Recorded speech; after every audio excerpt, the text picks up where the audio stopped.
wasiirka wasaaradda ganacsiga warshadaha iyo dalxiiska Soomaaliland Maxamuud Xasan Saacad Saajin ayaa baanduulaha koobaad ee ciidamada qaranka Soomaaliland sareeyo guuta Cabdirasaaq Siciid Bulaale afguduud oo muddooyinkii u dambeysay waday xal u helidda jabhadda la magac baxday Cawaale ee bariga magaalada Boorama ayaa maanta ku guuleystay sidii xal waara looga gaari lahaa wada hadallo u socday iyaga iyo jabhaddaasi ayaa lagu soo gabagabeeyay safgarad isla markaana loo dhameyn lahaa tabashada ay qabaan kulan warbaahineed ay ku qabteen madasha ay degan yihiin jabhaddaasi ee bariga magaalada Boorama ayaa waxa goobjoog ka ahaa wasiirka wasaaradda ganacsiga warshadaha iyo dalxiiska Soomaaliland baanduulaha koobaad ee ciidamada qaranka Soomaaliland mas'uuliyiinta ugu sareysa jaamacadda Camuud Suldaan Saleebaan Cali Ismaaciil oo kamid ah hoggaanka dhaqanka gobolada galbeedka Soomaaliland waxaana ugu horeyn halkaasi ka hadlay qaar kamid ah hogaamiyayaasha jabhaddaasi iyagoona sheegay inay gebi ahaanba ka noqdeen mowqafkii jabhadnimo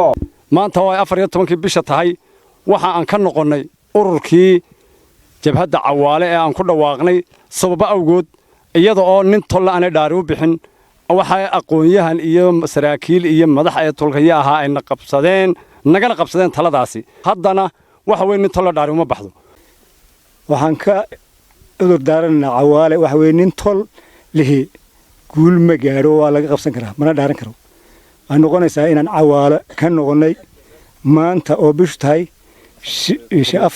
inta kadib waxa iyaguna halkaasi ka hadlay Suldaan Saleebaan Cali Ismaaciil gudoomiyaha jaamacadda Camuud Professor Saleebaan Axmed Guuleed iyo sidoo kale Maxamed Muuse Jibriil oo kamid ah mas'uuliyiinta jaamacadda waxayna sheegeen dawladda waan u mahadnaqayaa jabhadda way u dulqaadatay in badan dawladda taasaan ugu mahadnaqayaa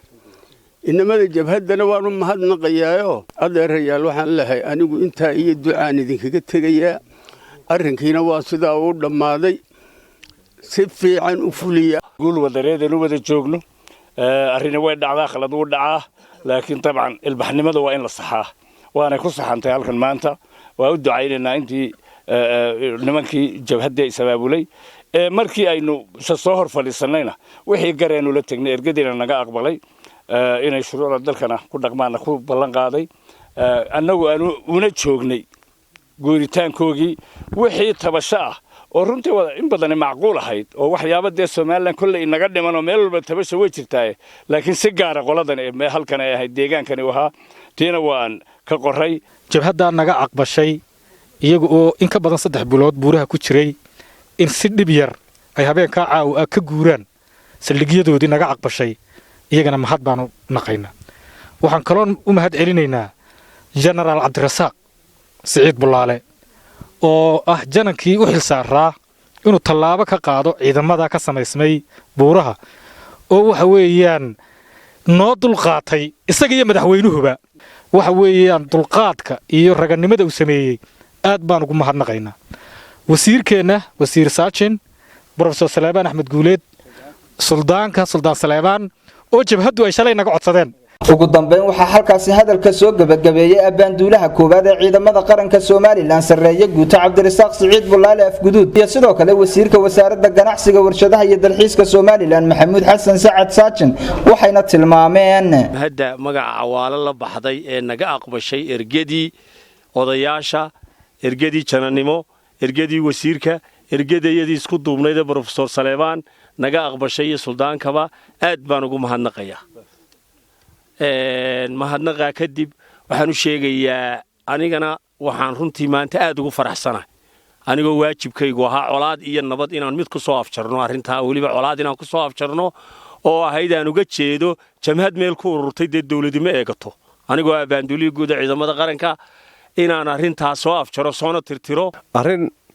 intii muddadii dhaweydba culays lagu ahaa gobolkana ku ahayd reer ahaanna inagu ahayd oo walwal badan ka qabnay waxa weeyaan maanta alxamdulillah inay soo xidhantay ay jabhadii naga aqbashay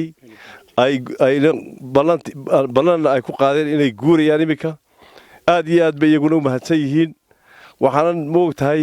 halkan ka sheegayaa in maadaama aanu nahay madaxdii meesha hawsha gashay wixii tabasho ah annaga guudka saaranay وعبد السلام ساها ورباهنتا قرنك جمهورية Soomaaliland magaalada Boorama